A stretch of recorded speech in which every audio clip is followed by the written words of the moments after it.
Welcome everyone to the Smart Nerd Podcast. This is Ariel after a week of hiatus due to personal issues and shit and whatnot. But we're back, and with us the same crew as always. Waldman, say hi. Hey, good evening everybody. Good night. And Harold. Pleasure to be here always. Harold. Hello everyone. Just hello. very short and sweet. Keep it simple. Yeah. A lot of shit has happened since we went back when we recorded our previous podcast. We did a predictions for Survivor Series, and that came and went. And we hit a lot of good. We hit a lot of marks. We missed a lot of marks. Yes. Yes, we did. We hit a lot. Yes. Well, you guys hit more than I did. Exactly. But even though if it wasn't you or Harold or I, one of us did hit it. Yeah, and it came out the way we wanted to come out. Survivor Series was awesome. Yes, it was. I loved it. It was a good pay-per-view. It was a good pay-per-view. The retirement ceremony for The Undertaker was at best, you know. Very underwhelming in my taste, but that's not here or there. We knew that he wasn't going to do any spots. We kind of were in fear of whether the Fiend was going to make an appearance and kind of kibosh the whole thing or not, but they gave him a legit goodbye, so they buried that character, and yet a character older than his made a return this week, and we'll talk about that later. Being honest, I actually did like the way his retirement went. No shenanigans, no weird things. Oh, yeah. The fact that the guys that were there for The Undertaker didn't talk, I understood it. Whatever they would actually say would pretty much overwhelm what he would say, because first off, normally he doesn't talk much. And especially that day, which he was trying to control his feelings because, you know, he was saying goodbye to something he has been doing for 3 long years. And you know, they couldn't talk. They was just gonna overshadow him. Yeah. It's understandable, and I understand why they did it the way they did it. It's just that it felt not because of there wasn't any interference or any shenanigans or whatnot. I mean, the Tesla coils was cool. The entrance was cool as always. It's just that, you know, you felt kind of underwhelming. He was very short and to the point, and he did it in character. Oh, yeah. Which you would question. You're like, well, everybody, at this point, the cat's out of the bag. He could have done it, you know, as Mark. But then again, people would have complained. I mean, we're complaining anyways. You're going to complain either way, however it was going to be done. But the thing is, it's done. He's retired. He hung up the coat and the hat and the gloves, and no more Undertaker. Now Mark Calloway has reappeared after 30 years of being disappeared. So that's a meme that we saw on those days. Let's give a brief recap of the action that happened in Survivor Series. We talked about the Battle Royal. I was the only one that actually gave a prediction that said Lars Sullivan, but Vince finally saw the reason, or he just simply got bored of him, and he didn't even show up on that Battle Royal. And surprise, surprise, The Miz won. Although it seemed at the moment how it was booked that Dominic was going to take it, and he seemed to be taking it until the very end, and then Miz did a Roman Reigns, aka hide for the direction of the Battle Royal until everybody's done, and then come in and take the spot, and Miz won the Battle Royal. Then I'm not going to go in an order of appearance because that would be a little difficult to, especially after 2 weeks, the memory is not log in as it was. The memory's not as fresh as it was before. Then we had Street Profits versus New Day. I had New Day. You guys had Street Profits, and Street Profits won. Correct? Yes, correct. That's correct. We got that one. I knew they were going to win because they are racing at this moment, and they're doing really good. Correct. Walden, you want to add anything to that? No, listen. Look, I think it was good. Street Profit, it's passing the torch. It was a great match. The match was awesome. Okay. Those two tag teams hit it off. It was a great thing. So, I think it was a Survivor Series. You know, the New Day at the end of the day said, "Hey guys, it's your turn to Good. carry the torch," and it was a good moment. So I liked it. Correct.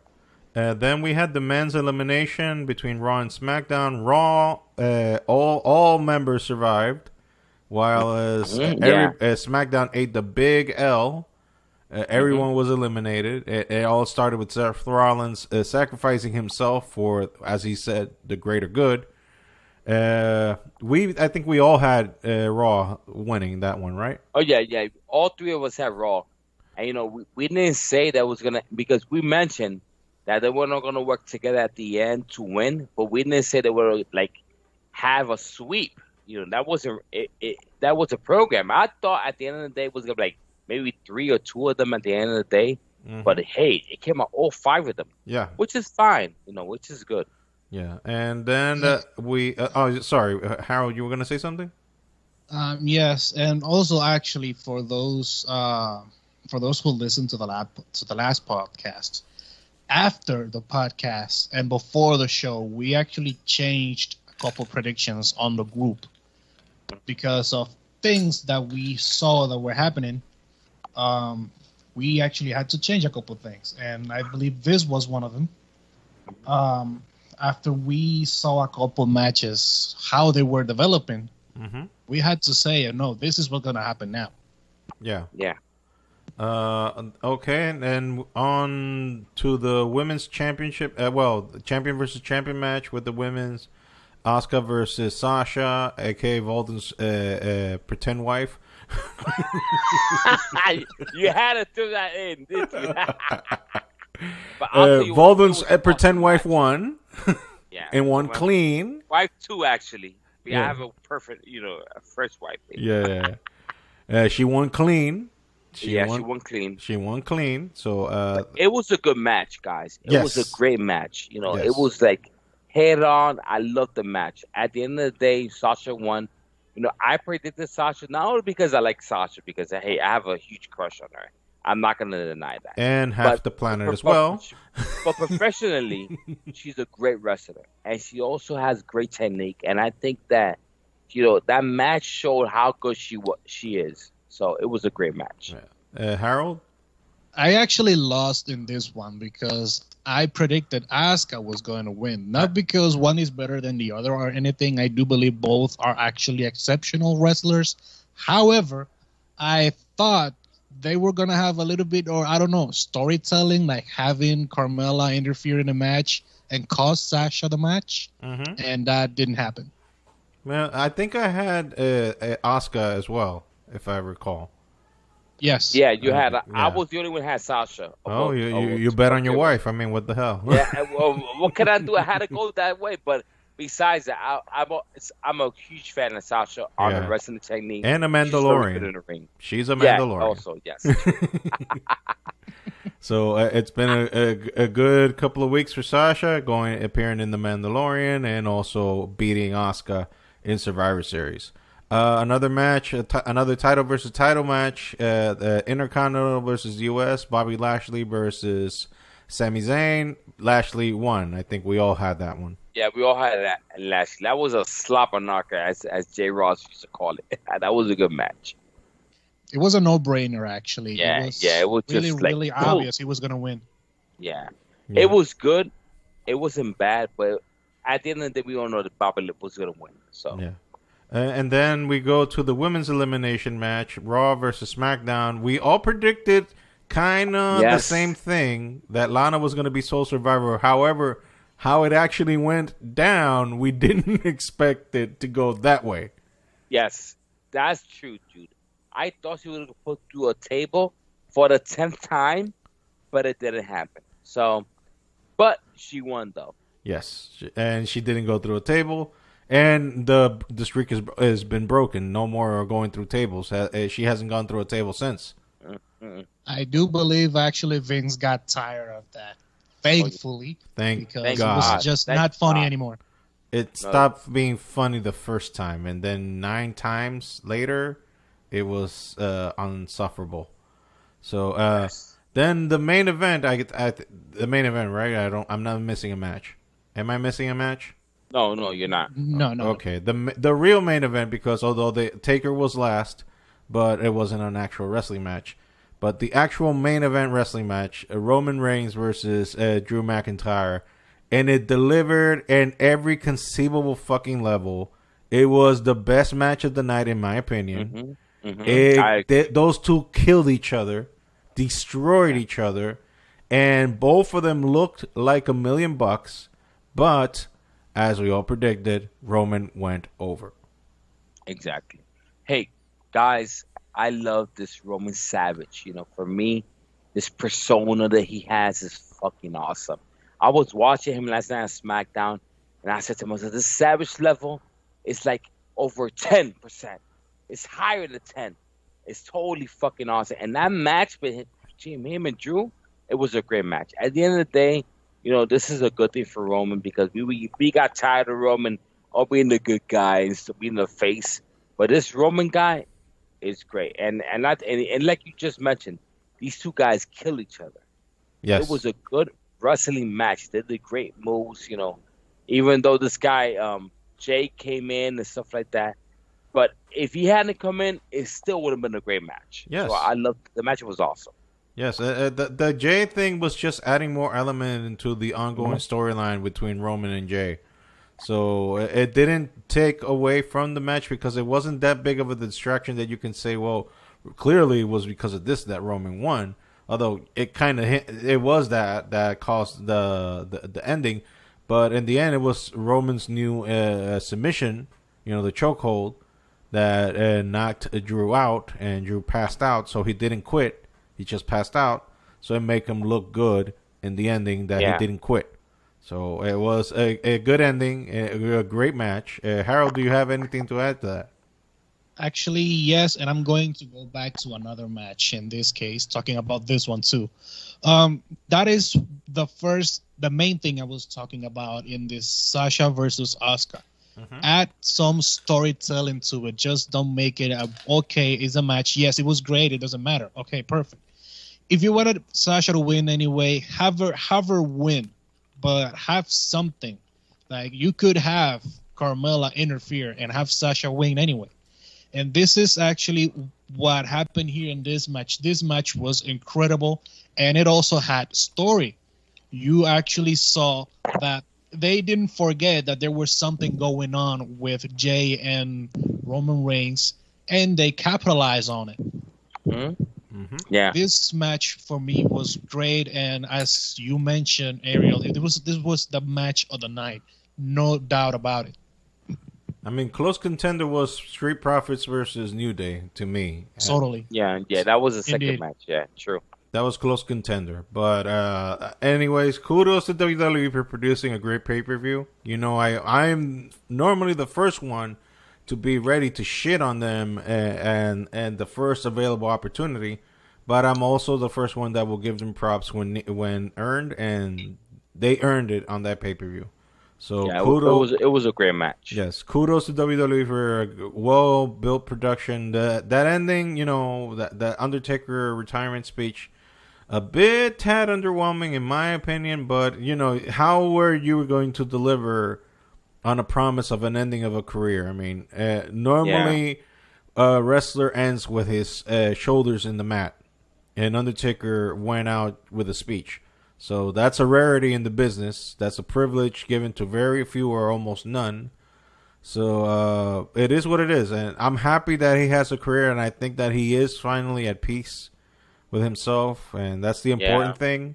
Now he gets to live a good life with a beautiful wife and beautiful family, the millions that he's made with wrestling and also with real estate. So happy trails to Mark Calloway. Hope he has a great life and enjoys the spoils that he's earned for over 30 years of putting his body in the line just to entertain us fucking marks. and I want to thank him for those 30 years. Yeah, he gave it all. Giving us, those WrestleMania moments. Thank you for giving us your blood, your sweat, your tears, your fucking devotion to this freaking business.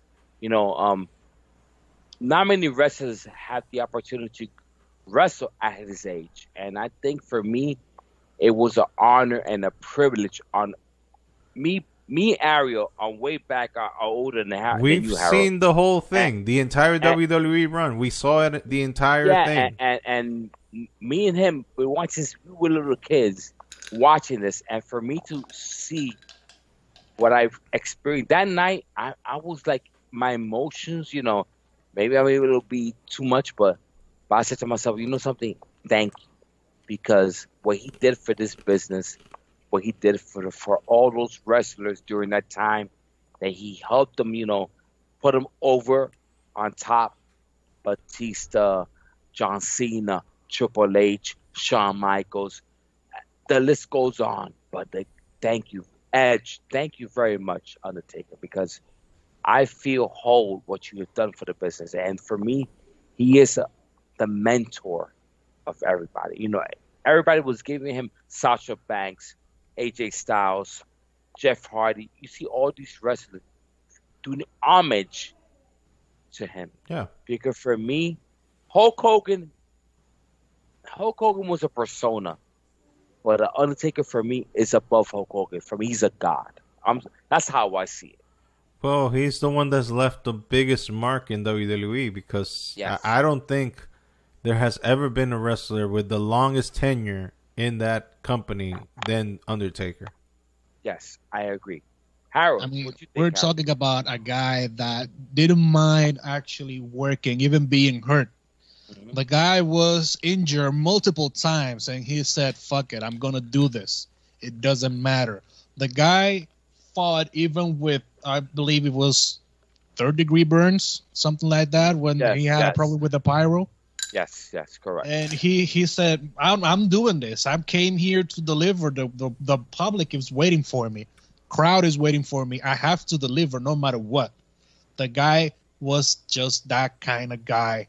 And he deserved everything that comes from him for him right now. Good, everything. And he deserves to retire the way he did. Yes. If somebody deserves it, that's him.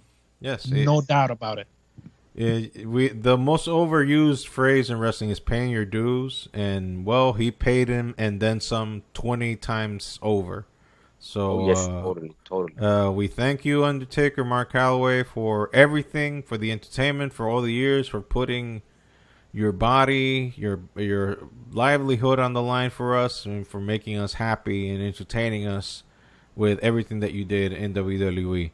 And even before that, because that counts as well, because that if you didn't do what you did before, you wouldn't have never become The Undertaker. So we thank The Undertaker, and speaking of gratitude, we also have to talk about the sad shit in life. We are in 2020 after all, and 2020 has been noticeable for being a cunt, fucking dick, and for killing a bunch of people that we weren't expecting. And that number we sadly have to add now. Pat Patterson. Guys, I want to give. I'm sorry to do it. I want to give 5 seconds of silence to Pat Patterson. What he's done for the business, what he's done for all those wrestlers, people today who are superstars for him. Let's just give this moment of 5 seconds to Pat. Okay.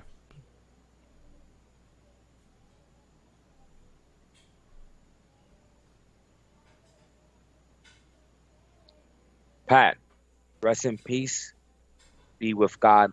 Thank you very much for giving us, the future that you have for this business. God, it's incredible that I've read all the stuff that the wrestlers has spoken about him, and it's incredible. Like he was first Intercontinental Champion, first Royal Rumble guy, first guy to turn out, to say that he was gay, but he guided everybody from WWE, NXT to where they are today, and that guy deserves a marriage. Is incredible, guys. So it's incredible. So 2020, Larry, like you said, has been a tough year for all of us in every single personal and wrestling wise in the world.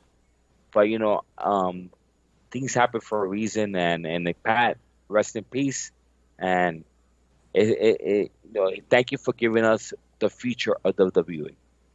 Harold, do you want to add something to that? Yes, actually. Pat Patterson was the kind of guy that he didn't care much about how he was feeling. If he wanted to celebrate with the guys at NXT, he would just go out. They were telling him once, hey, don't go out. And he said, I want to see you fucking try and stop me. He is just that passionate. He was just that passionate helping the new generation of superstars for the wrestling world that he just didn't care. And unfortunately, you know, we might blame the year, whatever, but his health was actually pretty bad. And the ones that were actually very close to him were just sad to see that his dementia was actually going way worse, and his cancer was to a point to where very few people actually could withstand it. So unfortunately, you know, things happen, and he will always be remembered as one of the best in the business, not only as a wrestler, but as a mentor for newer generations to come, because he was just that passionate about the business. Pat Patterson, thank you for everything. Yes, Pat Patterson was the creator of the Royal Rumble. He was selected as the first Intercontinental champion, although they said there was a tournament in Rio de Janeiro. We all know that is bullshit. But still, the fact that they chose him to introduce a new title into WWE, it shows that the amount of respect that was shown to him at that time, and knowing that he can carry a belt and to put some prestige, because, you know, if you're going to put a belt on somebody, you better put it on somebody that actually makes the belt important. So him being the first one tells you everything that you need to know on the importance of that belt. And a belt that still exists today, although in a different design, but it still exists. And WWE, everything that WWE is now, it owes in a large part to Pat Patterson, because Pat Patterson is the finish doctor. He was the guy who you would go to know how to end a match, how would be the ending. He would let the producers produce the match or the wrestlers, but the ending was always a Pat thing. Pat would do the finish. He would tell you, for example, he's responsible for the Hogan and Ultimate Warrior match in Toronto in WrestleMania. Although you know that both of them, both Warrior and Hogan, are not exactly known for their technical expertise, it was still a good match, and it was all Pat. That was Pat Patterson's book, script book right there, and also a lot of matches that you can take away. And I mean, we don't have the time not to explain in detail every single match that Pat has involvement with. The thing is, WWE is what it is in very big part, due to Pat Patterson. So his importance cannot be overlooked. His contribution to the wrestling business cannot be overlooked as well. And the fact that he was I won't say openly gay, but he was, I mean, he said it himself that back in those days, there were a bunch of gay wrestlers. It's just that it was not something that you talked about publicly because reasons. Yeah. Yeah, totally. So the thing is, you know, whatever happened in his personal life, that's not even here or there. The thing is, his contribution to the business should be applauded.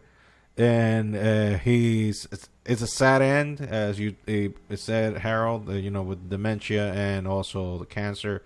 1-2 combo, and also I would add 2020 to the combo as well, because it's a cunt of a year, and it was the year that he died. So fuck you 2020, fuck you cancer, fuck you dementia, and Pat Patterson, may you finally rest in peace.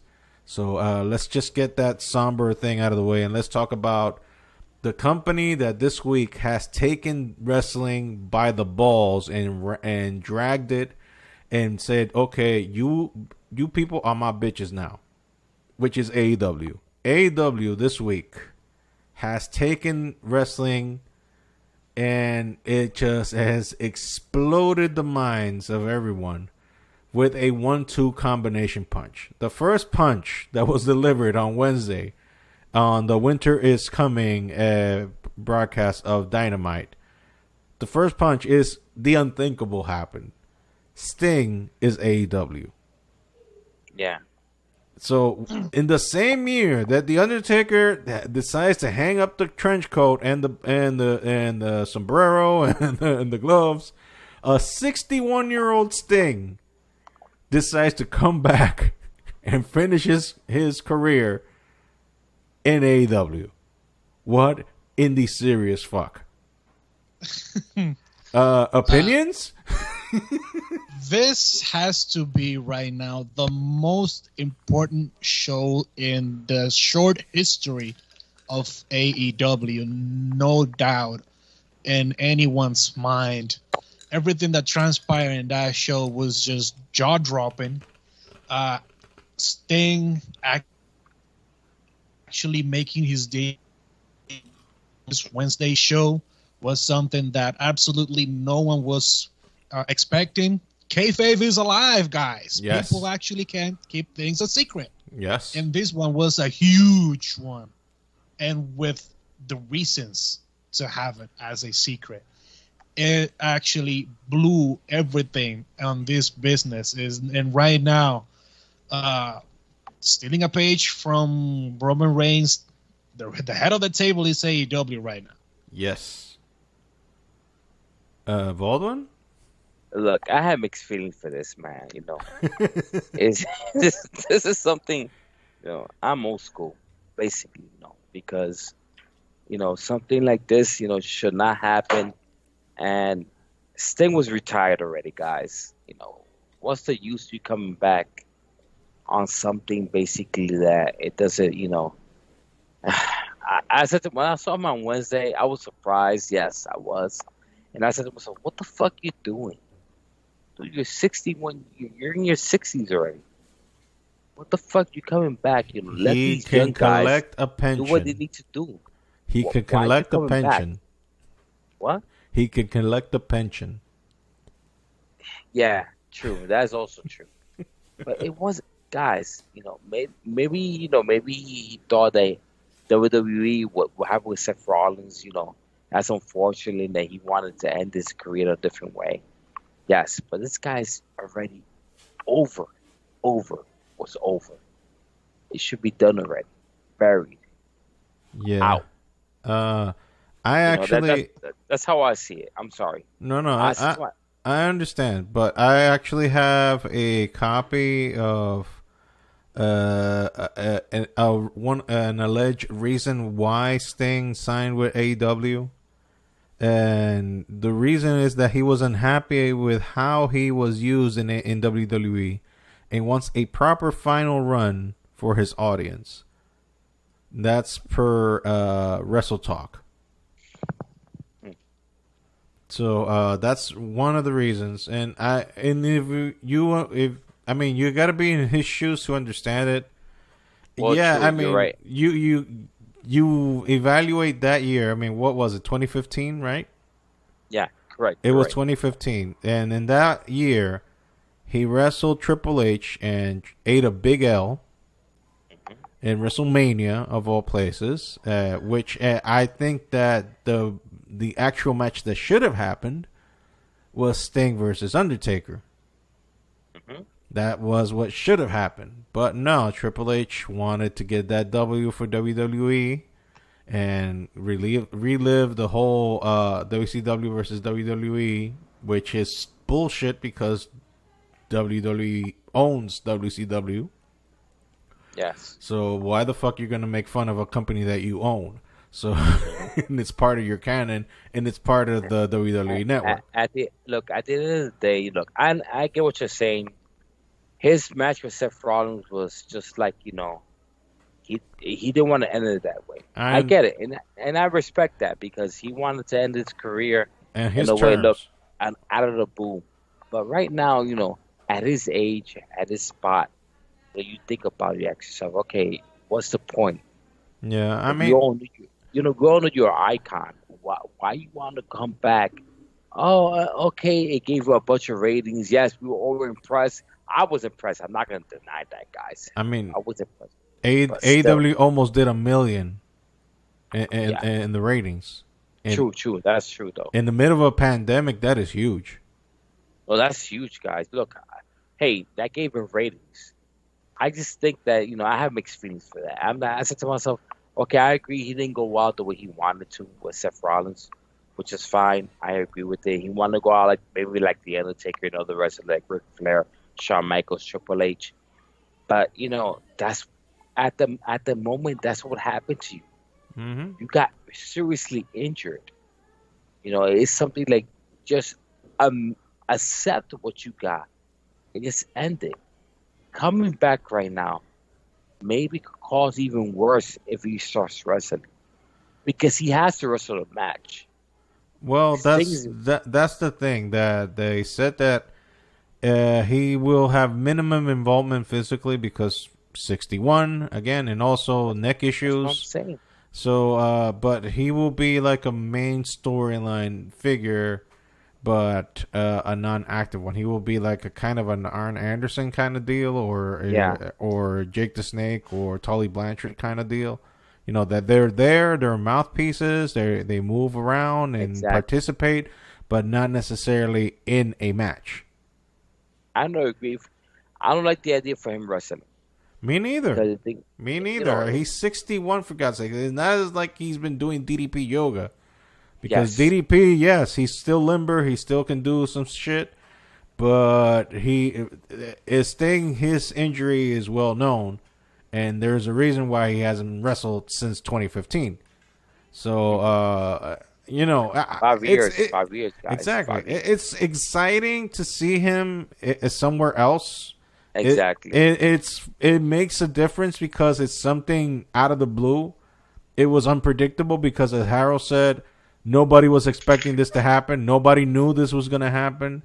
So it caught the attention. It did what it had to do in terms of getting the attention of the mainstream wrestling fans.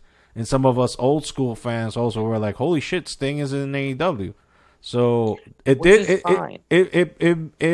delivered its purpose, which was getting attention. Exactly. But I don't think that he's going to be an active wrestler. It's just my opinion. I hope not. I am going to add something that, unfortunately, this episode I didn't want to, shit on Vince for at least one episode, but this is something that came out from Ugo Savinovic. He said that Sting in one moment actually pitched a match to Vince. Something similar to what Taker and AJ had at WrestleMania. And he showed no interest whatsoever for the match.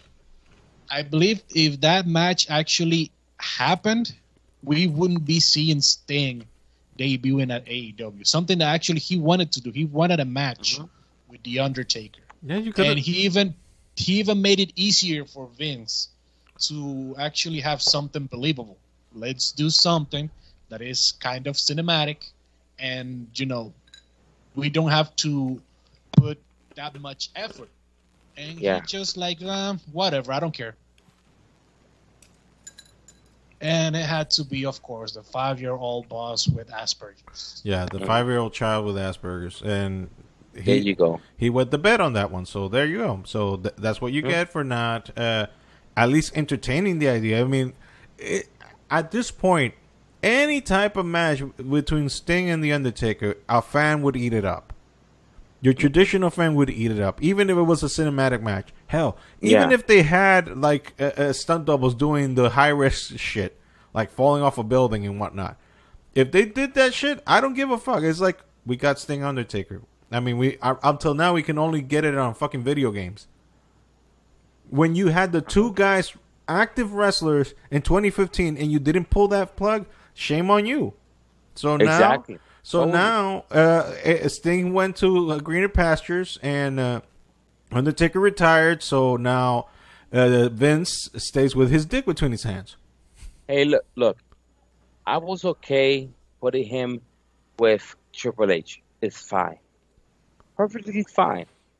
But with Seth Rollins, no, they should have at least put him with Undertaker. That's what they should have done.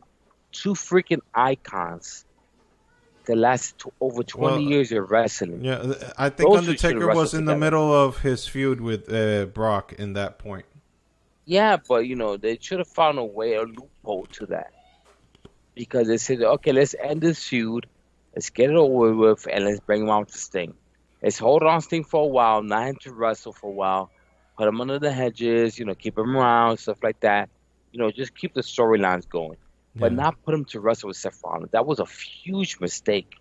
When he did that buckle bomb, he took three of them. He took 3 of them. Exactly. It was done. He was done already. Look, why Seth Rollins did 3 of them?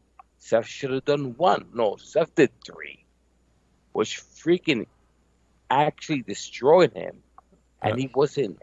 Therefore, wasn't able to continue wrestling anymore. Harold, you were going to say something?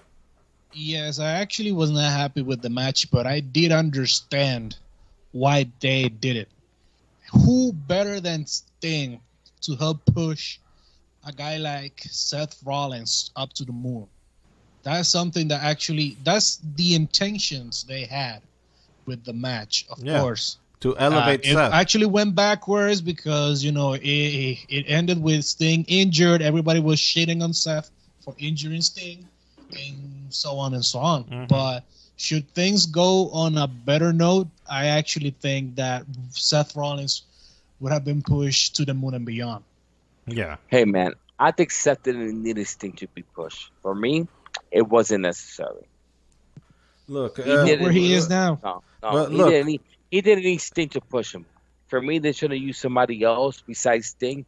He did not need Sting to be pushed because Seth at that time was already pushed. Already. Guys, it wasn't necessary. That's my point of view. We're splitting hairs over a thing that happened 5 years ago, and now it's no consequence because... Yeah, you're right. But let's move on, man. Seth is where he is now. Sting is in AEW, so... At the end of the day, there was, other than cutting 5 years out of Sting's in-ring career, there's been no consequences in terms of, Seth is still a main guy, although not with the belt at the time, because right now he got Becky Lynch pregnant and being a father and shit. And Sting, he's on with his life. He got a contract, he's happy, and we wish him the best. I just hope that he doesn't take any bumps. You know what I want to talk about right now, bro? About our new AEW World Heavyweight Champion. That's exactly where we're going to go. Omega. Kenny turned fully heel now because the heel turn has been teased for months now. Yes. The slowest of burns, AEW plays the game. They play the game of the slow burn. And Kenny's heel turn has been something in the making for months. But on Wednesday's Dynamite, that was the completion of fully cleaner Bullet Club Kenny Omega, because he won the match dirty by hitting Jon Moxley with a microphone on his head, bleeding him, and then performing the one wing angel on him. Got the 1, 2, 3, and lickety split out of the arena faster than immediately, with Don Callis dropping the bombshell that everything will be explained on Tuesday night. And when they were corrected, like, no, Dynamite's on Wednesdays. No, I'm not talking about Dynamite. We're talking about Impact. So right away, opening the floodgates and making it official, AEW has a working relationship with Impact. So just for the record, AEW has an open relationship with NWA, AAA in Mexico, New Japan, and Impact. Wow. All 4 of them together. And we only need Ring of Honor now. Yeah. We only need Ring of Honor now, and that's it. I mean, what the fuck is going on in AEW? What kind of... I know that Tony Khan teased a few weeks ago. He said that there are big surprises ahead. And I was expecting an Impact versus an Impact and AEW thing, but the thing is that they are in cahoots with so many companies now that the possibilities right now are endless, and it's everybody's ball game now. It's anybody's ball game. AEW wins, Impact wins, NWA wins, New Japan wins, and AAA wins. Because why getting their assets in a product that is widely seen, because TNA is, of all the other wrestling companies that we mentioned, is the one that is widely available for the majority of the public. Because while the other guys have their thing in the internet and you can access it via YouTube or whatnot, whatever channels that they have, TNT is a buyable commodity in terms of people. There's still people that actually use cable. I know, shocking, right? Yeah. So, as the old school people, they're watching wrestling, and you got that 1-2 punch with Sting coming back on, and that right away opens up the old marks that had stopped watching wrestling a minute ago, and be like, holy shit, Sting is back? What the fuck is this? What's this new company? AEW? I never heard of them. And then you have the revelation that they have united with almost every single independent company in the U.S., with the exception of Ring of Honor, and now you're going to have all of those products in one place, and that automatically gets the shit difficult for WWE. Yeah. Hey man, I like this. You know, exactly. This is good. This is a good change, a good view. You know, it gets other you can see other promotions interacting with each other, which WWE never wants to do actually from the get go. So this is something good. I think this is gonna help all the promotions to evolve to a different stage, which is to work together and to continue working together. Now, regarding Kenny Omega being champion, you know, I'm happy because I know John Moxley, his wife is pregnant right now. Maybe he wants to spend more time with her. He's gonna be out for a while, at least for a couple of months. You know, she does, even though she has a small bump of her pregnancy. She's like, I think maybe John 3 months in. She's probably like 3 or 4 months in. Yeah. But I think John wanted a break. For me, John wanted probably a break to spend time with his wife right now, which is a good thing, you know. Seth Rollins asked for the same thing also. So basically, right now, you know, and it was time for Kenny Omega to step up. You know, they gave the title to Chris Jericho. He held it for a couple of months. Moxley did an incredible job, an excellent job, maintaining as world champion. But I think it's time, you know, give it to the cleaner, and it was about time for a change. So this is a plus. I like what's going on. I like what I see. I was on Wednesday night. I'm like, wow. I came back from my birthday party and I started watching AEW the first thing when I came back. And I said, wow, this is totally awesome. You know, this is great. So let's see what's gonna happen. You know, on Tuesday night on Impact. Yeah, now we have to watch Impact, for God's sake. I watch it though. You know, I look, guys. I watch Impact, AEW, SmackDown, Raw. The only thing I don't watch is Ring of Honor. I don't watch Ring of Honor, but I watch the other promotions because I like to see what's going on. You know, and this is gonna be good. Harold, do you want to add something to that? Yes, I actually want to. This is what good booking actually does for you. When you get it done the right way, things actually go up. And we talked about this having Kenny Omega as champ when we were predicting Full Gear. Remember? Yeah.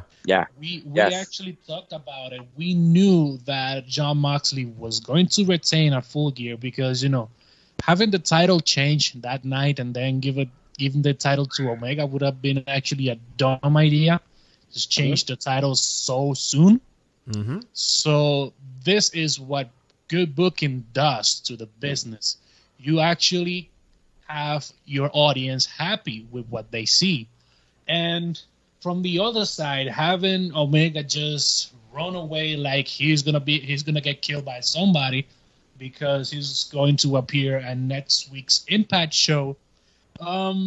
I'm going to take myself on a trip on memory lane at 2011 Money in the Bank, Chicago, Illinois.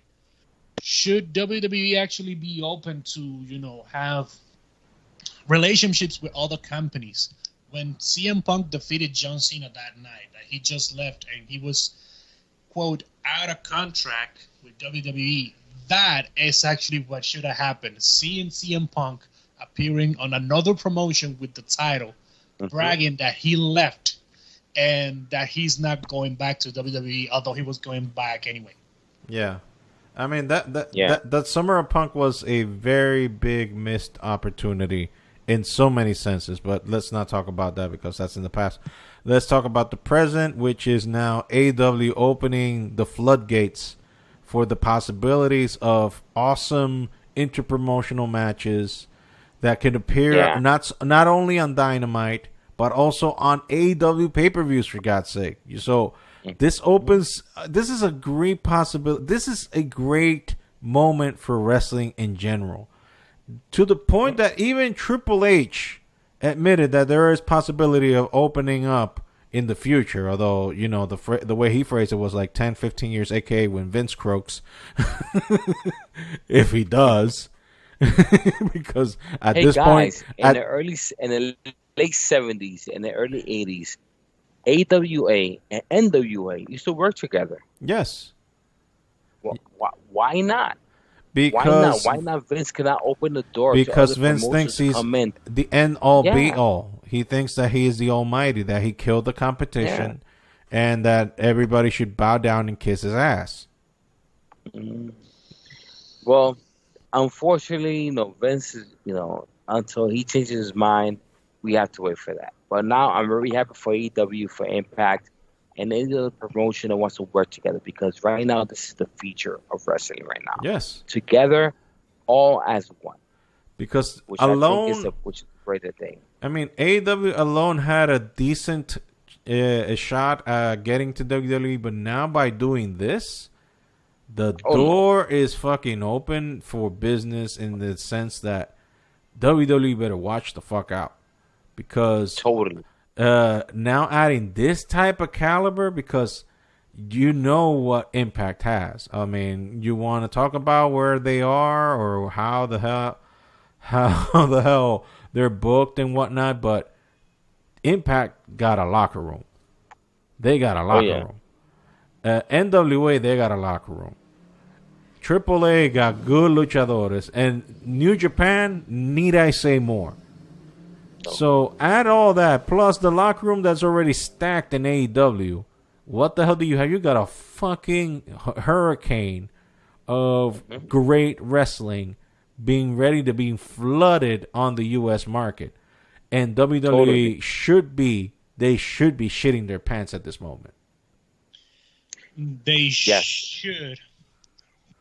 I mean, should, but, Vince is Vince, and he just... whatever.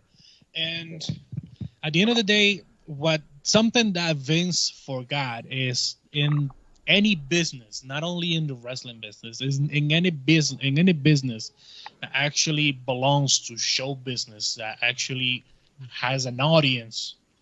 The audience actually has to be the absolute winner.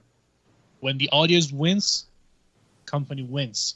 Exactly. When the audience loses, company loses as well, because when an audience loses interest in your product, then you have a big problem, my friend.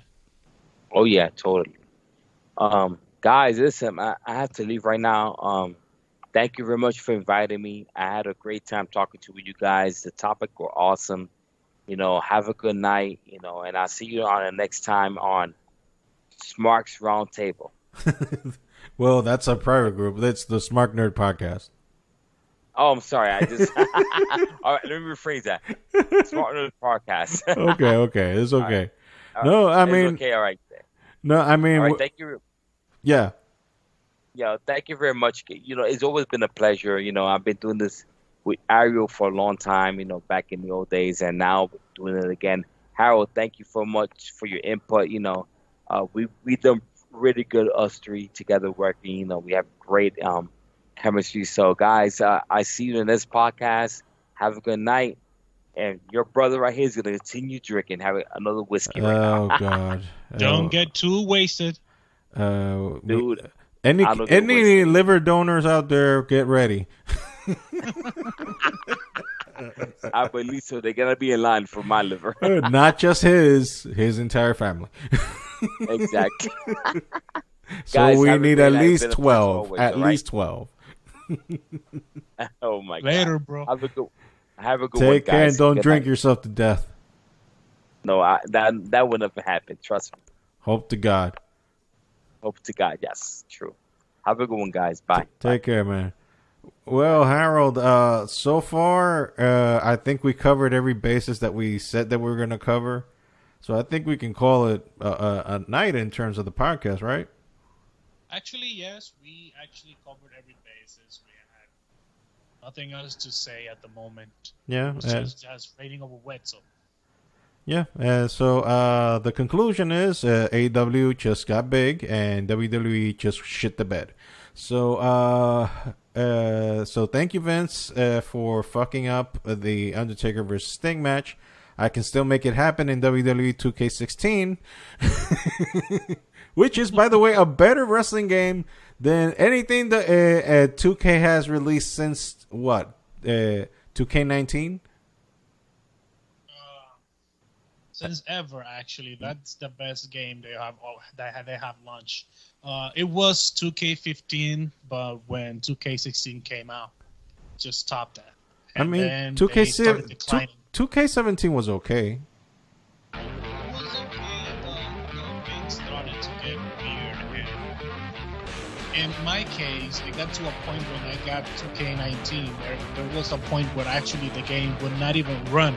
Oh my god. So I was like, okay, I'm not gonna play this shit ever again. Fuck it. Okay, so I'm gonna play No Mercy. okay, so I'm glad I stayed with 2K16 then. Okay, so that's the conclusion now for the Smart Nerd podcast. Alvaldwin already said his goodbyes. Harold, you want to say goodbye to the peoples? Always here, guys. Whenever we actually get the chance to, sometimes shit happens. But we're always here, and thank you. Have a good one. Okay, well, on behalf of Baldwin and Harold, this has been Ariel, and this has been the Smart Nerd Podcast. So long, everybody. Hopefully, we'll be hearing each other next week. Take care, guys.